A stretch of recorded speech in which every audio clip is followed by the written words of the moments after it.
Welcome to another installment of Dish It Out. I'm Chef Frank Benowitz.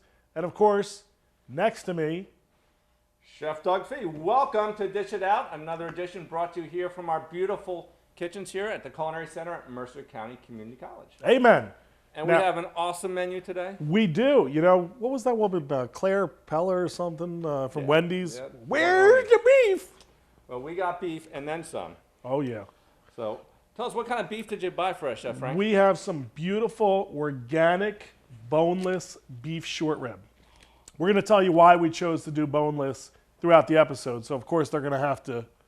Stay tuned because there's more. But wait, there's more. There is more. Because after we make our braised short ribs. This is truly an infomercial because we are providing information. That's right. And So- good eats. And, well, for us who are here, then we're going to take our leftovers and we're going to turn it into a delicious shepherd's pie. Oh, beef short rib, and we're going to do some mashed potatoes. Oh, yeah. Grilled mashed. asparagus, classic comfort food. So get yourself comfortable because what do they have to do?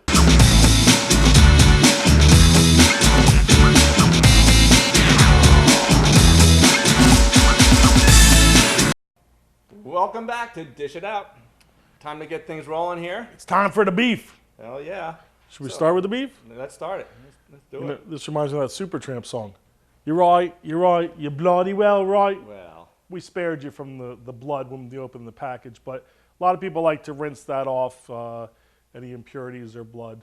So feel free to do that at home. yeah. This is our boneless short rib. So this is actually basically right above the rib cage there on this beautiful animal. You see all this fat and silver skin there, so we are going to trim it off so that we can get more like this. Fat's okay, but that silver skin, That's got to go. yeah, it's very unedible. So basically we're just going to take a boning knife and just kind of go right underneath. And that's what I was going to show our viewing audience there. So if you can see this, you know, I consider myself somewhat strong, but you want to do tug of war? A bit too strong sometimes, but yeah. But it's very difficult. The fat will break easily. That silver skin, though, it's it's almost like rubber, right? Yeah, you could cook that all day long and it still tastes like you're chewing on a rubber band at best. So we can do this, and I don't want to get into the shameless plugs and tell you that we have a meat fabrication class here where you can learn this, although we do. Yeah, or that we have, food preparation class where you tell you proper techniques for braising, such as we're doing today. Exactly, and that's what it's all about, because this is something that you can do at home. Probably at home, though, a lot of times people buy the bone in and they swear by the flavor that the bone generates, and there's something to be said about that, but it also takes longer to cook Exactly. to make sure that that meat that's closer to the bone does reach that 145-degree temperature that you should have for beef. So we're going to go ahead and just remove this, and I'm going to get it to look similar to this one you can see right up here, and then I'm going to cut it probably into about 4 pieces or so. Figure that's 2 each, unless we decide to feed the television crew today. We'll see how it goes. No No promises. So in the meantime, we're doing these beef short ribs. We're going to do very classic comfort food with the mashed potatoes and the asparagus. All right. And I see you You're having have... all the fun here. I'm going to peel a carrot. Yeah, I was going to say, you have neither one of those. You have asparagus or potato. Well, there's potatoes. Well, potatoes too. So my choice of peelers. I'm not a big fan of these ergonomic ones, but it's like this one. That's the Y peeler. You know. Why use it? Or why exactly? Unless you like it, right? Of course, people forget that peelers actually are supposed to work in 2 directions. One of the things that we stress to our students is about production. If you can't work with any sense of speed or purpose, then get out of the business. If Yes. you're cooking at home with a glass of wine, that's different. So look at me butchering this. It's not even Halloween. So not too much beef on there. Yeah. You're proud of me, right? Yeah, not bad See? there, Freddy Krueger. It's a sharp knife. See, that's our friends over at Ergo Chef. Yes. You know, I was just using that dull one before, and sharp knife makes a huge bit of difference. That's no joke. So I'm cutting up our mirepoix here, which is your standard flavoring agent for many stocks, soups and sauces, and many braised dishes. For this dish, it's a braised dish. No one's going to eat this mirepoix. So Why not? well, we're gonna flavor our sauce with it, but no one's actually going to bite into this stuff I'm gonna eat that. until we chop it up finally to put in our shepherd's pie. Oh, So therefore, I don't need to take the time to make sure my knife cuts are so precise I just need to make sure that it's all cut up. Plus, you want to make it a little bigger too, since it's going to be in the oven probably a couple hours, right? Exactly. So just kind of What's that slice word? it open. Mouchade. We don't want it to be moosh. And, you know, actually, if you refrigerate your onions, you're gonna be less crying. In anything in There's no life, frying. or just when you're cutting onions? When you're cutting onions. Like if you have a bad breakup, you know, somebody doesn't take you to the prom, just put your onions in the fridge and everything's okay? I don't know about that. Oh. Thought that was But- like a new cure for everything. Oh, You're going to put therapy out of business. well, I don't think I have to worry about that. Just put an onion in the fridge. So here we have our mirepoix, basically 2-part onion, 1 part carrot, 1 part celery. All right. And so this would be our nice flavoring agent. You're not done yet. No, well, see, okay. now I'm Russian. Okay. No, don't rush. We want us to keep all those digits I intact. am European. Well, European? No, Oh, I don't know that's that a we need to go bad- there. that's a bad one. Okay, we have some russet potatoes here that we're going to use for our mash. Your russets are your older, mature potatoes. A little more starch than your new potatoes, so they're going to be ideal for mashed potatoes. And you know, normally, I have to admit, I don't have the patience to use a peeler for potatoes. I just hack at it with a paring knife. Well, that's why sometimes we could just use those red potatoes because the thin skin, we can just, do the skin on, right? That's true. You know, some people will say that I like that rustic look. I would flat out admit that I'm too lazy to take the thing and peel off, and I'm using the peel on. And it does provide a different texture, but that's not what we want for this, especially since we already know in advance we're going to be utilizing the leftover potatoes for our shepherd's pie. Exactly. So we do want a smoother, creamier texture. And in this case, we want to make sure too that we have anytime we work with potatoes, if they sit out in room temperature in the air, they're going to turn brown. So of course we have our pot of water here ready to go. And we want to cut these up uniform size so that they are done at the same time. All right, quiz time, Chef Frank. Uh-oh. What temperature should our water be when we're making mashed potatoes, or any potatoes? Well, a lot of people always say boiling 212, but I think simmering, maybe about 205 to 210 is nice, right? That works. How about our starting temperature? Oh, our starting temperature, I'm sorry. I prefer cold water. All right. Yeah, that's a good idea, because if your water's hot, what's going to happen is the outside of the potato is going to cook and get all mushy. The inside of the potato is going to be hard as a rock, little marbles. You're not going to get anything smooth that way. Yeah. All right, so we're going to finish up our potatoes, and you're going to finish up your Yeah, meat. one And when of it's these all days. done, you can see with the meat over here, all the silver skin gets off, and you can see what they call the grain of the meat, and how it goes a certain way, and sometimes it'll turn another way within one cut. With our braised dish, it really doesn't matter. It's going to cook through until it's fork tender. In this case, it doesn't matter which way the grain's going. It's going to fall apart when you bite it. Beautiful. Beautiful. So I'm going to go ahead and take the one that I did beforehand and just cut that into pieces. And you got the mirepoix done and the potatoes done. So as soon as I cut this up, use my chef knife, I think we can go over to the stovetop. What do you think? Very good. No pressure, Chef. Just hurry up. Good thing I have that sharp knife, right? So here's the beef. All right, all sliced and diced and ready to go. Let's fire that up. Absolutely. Beef and mirepoix coming on to the stovetop.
That's real cooking. You know what? You're closer. Why don't you have at it? All right. Get the debris field out of the way here. Let's get this bad boy in the oven. Ooh-wee. I don't know if I can wait 2 hours for this. 'Cause then we gotta let it rest too, right? So just a bit. While we're making our sauce. All right. So we're gonna let that braise for a bit, and we'll be back right after this.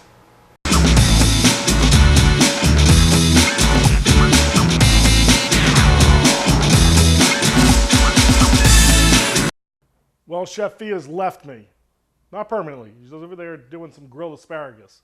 So I'm gonna just go ahead and cut up a little fresh rosemary. I'm sure he'd be fine with that.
We want to cut this up very finely because nobody wants to get a piece of rosemary stuck in their throat, right? All right, so I have the potatoes here. We saw those being cooked. Nothing more than Yukon Gold potatoes. These are local New Jersey potatoes. We peeled, we cut up, we put in some water, we simmered them until they got what's called fork tender. So now I can mash them. You can do however you like. I'm doing in ours very simple, a little bit of butter, a little bit of heavy cream. You know that saying? Put a little butter in it. You'd eat it. You know you would, right? So a little bit of butter in there. I'll save some in case I need it. Some of this heavy cream. And you could choose how much you need. It depends on the starchiness of the potatoes. So I'm going to go ahead and mash that. Add in here a little of this fresh rosemary. A little bit of salt and pepper. And then just go ahead. You can see that cream. Make this nice and smooth. Speaking of smooth, we have here, this is called a ricer. So this we can put our potatoes and make them even smoother and creamier. Maybe I'll go ahead and save that step for Chef Fee. So here we go. Nice, smooth, creamy potatoes. And I'm going to just add a little bit of salt and pepper to that. And I think, you see how that's going? Oh, yummy, mashed potatoes. And again, put as little or as much fat as you'd like in there to get to the texture and the consistency that you want. I like my mashed potatoes to be smooth and creamy, but not overly wet. So, oh, look at that, he's back. And he's back with beautiful grilled asparagus. You know, it smells pretty darn good, I have to say. And I'm sure you saw him grilling that asparagus. So very simple again. You have a grill, whether it's an indoor or outdoor grill. What'd you put on there? I just put a little bit of garlic oil. Oh, okay. All needed. A little salt and pepper. It's good to go. Speaking of salt and pepper, can I trouble you for some salt and pepper? No. I'm going to add that in. I put you to work as soon as you get back, as if you weren't hot enough working on that grill. I put a little fresh rosemary in here, and if you take the honors of putting the salt and pepper, All right. we'll mix that in. As We'll always, put, we tell our students, when you have a container this size, not a bad idea to put it into your hand so you get an idea for how much exactly goes in there. You get a feel for it. especially if you haven't worked with it before. Exactly. A little fresh ground pepper. Fresh pepper, please. All right. All right, pepper. All right, and we like black pepper in ours. We don't mind seeing that, so I think that's good. About the flavor. Speaking of flavor, well, I don't know if you want to be bold and dig in. May need a little bit more. Of course, disposable tasting spoons, a must. Absolutely. And no double dipping in our kitchens ever. No, we don't play that. So a little bit more salt and pepper for me, I agree. and do a little Once in bit. a row, you were right today. See, hey, I'm on a streak. Just wish my Dolphins could do the same thing. Yes. Okay, so a little bit more of this fresh rosemary while you do the fresh pepper. Then we're going to show them the ricer, and then it's my favorite time. Well, Plate up. that's my second favorite time. Plate up leads to what? Ooh, we get to eat. Absolutely. So Yes. I'm going to go ahead and give you a little bit more of that fresh rosemary just to finish it off. Okay. I think that's ready for the ricer. And again, yes, if you're looking for rustic, the masher works, the old-fashioned masher. I don't suppose you have a spoon handy. A spoon? I got a mouth. Will that work? Well, we know it works. Should I That's just put a big given, scoop in my hand? You know? That's You why have- I'm you wearing have clean gloves gloves. on. How hot are our potatoes? Oh, they're Pretty hot. They're Oh, yeah. hot. You can see the steam coming off those. All right. So we're just going to show you this ricer because, especially later on when we do our shepherd's pie, we're going to put that together real quick for you because it's just a way to utilize leftovers that's fun and creative, I guess. Exactly. So you can see here the consistency. It's like Play-Doh, right? Oh, yeah. It's like that Play-Doh maker. See, nice, smooth, There you go. creamy. Plus, it'll mix together that the seasoning in there as well. Exactly. So that's beautiful. Good. So we're going to put that in our pastry bag. Yep. And ready to plate up? Oh yeah. Yes. We'll be back to do that right after this. Welcome back. It's almost time. It's almost time. So we gave those short ribs a real nice sear. We put it in the oven at a low temperature. We did 325 degrees for about an hour and a half to 2 hours. Oh man. Woo, yeah. Look at that bad boy. Well, you can't see it so well. Let's put it on the table here because it is hot, even though it's 325 degrees. Let's see what we got. Let's take the lid off. Woo! That's not television. Got to plate this up real Okay. quick. So nice, simple. We took some of this out while it was resting, and we took some of the liquid that we used to braise the beef stock with a little bit of that red wine in there, and our mirepoix, right? And we reduced it down to a nice texture, and you can use a roux in there if you want. And we'll just go ahead and put some of that. I'll bring this with me so go. to look as pretty as possible. I think that's a good amount to start, right? Exactly. Sure. You can always add more. And then we'll put this asparagus down first. I have my clean gloves, so beauty of gloves. I'll put that where I like. Would you like to pipe some potato on top of I that? think we could do that. What I want to do is give us our a little bit of a three-dimensional effect here. Ooh, so I may pass plate wiping duty over to you, so I can grab this. Any particular one look fancier than the other? This one looks pretty nice, right? Oh, if this plate's for me, I want the biggest one. This one's pretty big. Okay. Sure. They're all equal. Oh, it's sure it's they like we love our children. I only have one, so I can say that very easily. I'm gonna put that right down there. Oh, a little bit of that carrot and celery there. Why not? Normally we'd strain that out. And should we hit it with a little bit more of this? Now I like a little bit more sauce on there. I think so. Absolutely. Just a touch. Look at that. Oh yeah. Wow, it's a thing of beauty.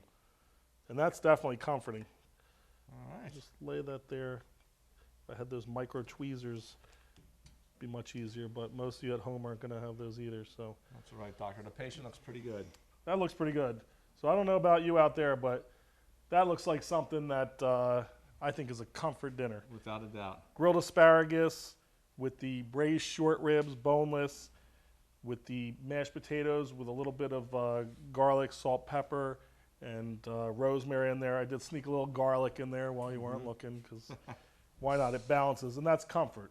You know, beautiful aromatics, garlic, mashed potatoes, different textures, different flavors going on there, but they all should complement each other. It's got it going on. And I need to shut my mouth because it must be filled with this dish That would soon. be a first. There you go. Braised short rib. And I guess we have one more dish to do real quick with our leftovers, if there are any. Yes. And we'll be right back after this.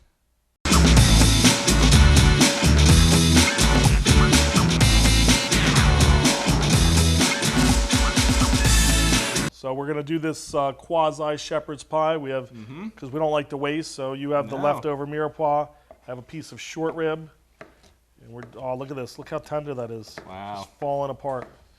Could probably just use a fork like pork. A fork like pork. I'm a Wow. poet. No, you're not. All right, we just want to rough chop this. All right, like it would be for shepherd's pie. Well, how good is this gonna be? Wow. I have to leave a little bit of Damn this good out. is I what think it's gonna that be. I think there's enough there to. All right. So I'm ready here. Oh, you beat me again. Yes. This one's hotter. Okay. All right.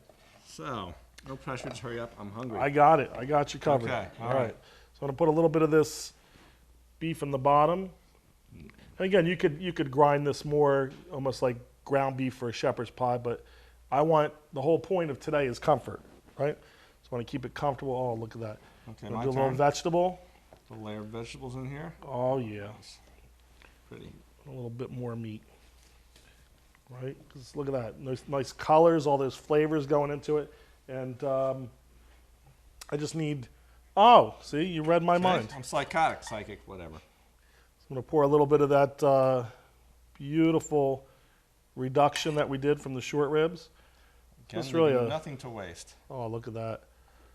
How's that looking out there? I don't know if you can see that. You sure can't smell it. No smell-o-vision. Ooh, but the piece de resistance, Chef V, is what? All right. Gonna throw some potatoes on there. Oh, Some yeah. Potatoes. And we can actually put this in the oven afterwards and cook that a little bit so the flavors melt together. But at this point, Exactly. everything's cooked, so Yeah, it is. we're going to pipe it, put a little Yes. butter, and then I guess give it a little torch. And the point of putting in and piping it out is so it looks pretty. And there are some people that do the little dot thing. I don't have the patience for that. Yeah, that does take more Yes. time. And you know, if you don't know how to use a piping bag and you want to make it look really cool, just use that ricer right on top, like it's like it's your Play-Doh set. And I'll give you a nice texture of top. Oh man, top look at as that. well. That gravy seeping through. And we're gonna give a little paint to the butter. I want to be very Alright. careful with that because you went ahead and made it look so pretty. So just a touch of this melted butter on top. And then you could put this just under your broiler unless you have, a torch at home. And I see you're prepared with the creme brulee torch. I like my torch. It's almost like Crocodile Dundee. You call that a torch? Ooh. All right, this is in honor of Chef David Chang, the advanced culinary class with Chef Beyer. Often talk about David Chang and his love for tools. So, I feel so inadequate. not at all. Let's see.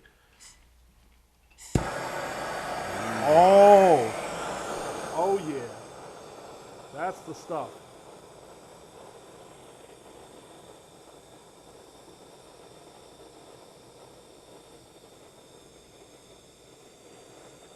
Bubbly brown sugar.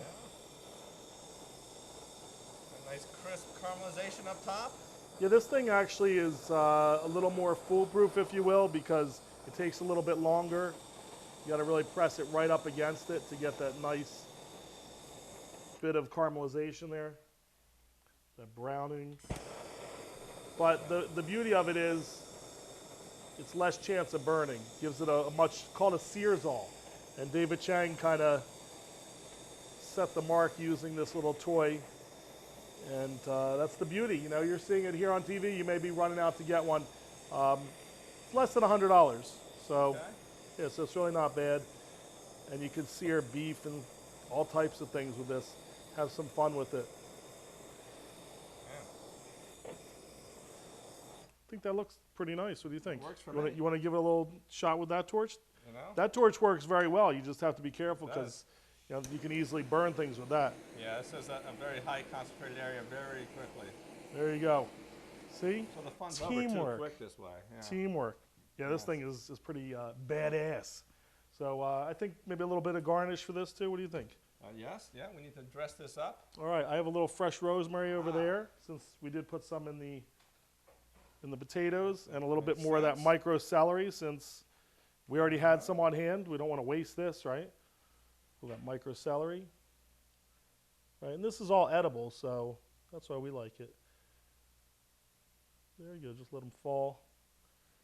And that's pretty much it, right? That's it. So braised short ribs, garlic mashed potatoes, because I snuck some in. Very simple home-style comfort food, grilled asparagus, that beautiful reduction of the sauce that came together with the beef and the beef stock and the mirepoix that you did. And then we turned it into A little shepherd's pie. a savory pie. Delicious stuff. No crust in there, though. That would be kind of cool. Do a little Well, you know. crust, right? Make it a true Well, pie. Again, if you wanted to go the gluten-free route, Yep. there's your option. Yeah, we could definitely do that. Okay. So I don't know. It looks pretty damn good to me. All right. I don't even think we're going to make it to the dining room, quite No, honestly. I'm ready to eat. You have a fork there? And I'll stick a fork in it. It's Oh, done. yeah. I'm going to try my shepherd's pie here. Oh, I'm going to try that too. So, but I'll start with this one since it's in front of me. Look at it. Like 10,000 spoons, and all you need is a knife. Yes, thank you. Let's give that a whirl. All right. See, now you're jealous, right? But don't worry. You can always come here. Look how tender that is. It's just shredding apart. It's a beautiful thing. I'll save you a piece. Don't worry. Thanks. Let me get the potatoes. Thanks for joining us for this episode of Dish It Out. We'll see you next time. Ah, mm, mm, mm.